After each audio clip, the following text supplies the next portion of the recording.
Yan, gawa tayo ng banana cake. Hindi na naman, iba naman na saging ito. Natundan. Yung araw-araw kinakain sa tao.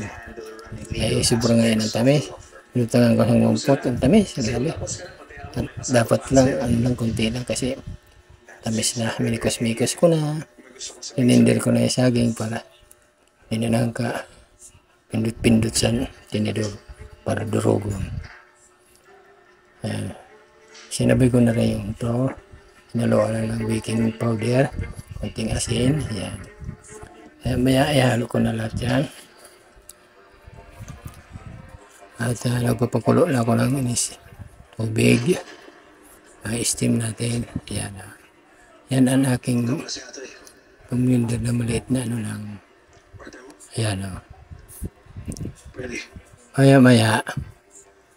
Ihalo ko na lahat yun. Ayan o, di ba? Halo na. Hinalo ko na. Mikos-mikos. Ayan. Pinutang ko na doon sa hulmahan. Ayan. Tapos yung paper para sa tinapay. Mikos-mikos ko na. Malapit na. 45 minutes. Ayan. Ayan. Lagay ko na itakip. Tinesting ko na yan dyan kanina. Minikos-mikos. Ayan, diba? At buksan tayo na ito ulit. Luto na tabi ini. Follow and like. Simple. Sa Facebook. Maraming salamat. God bless you.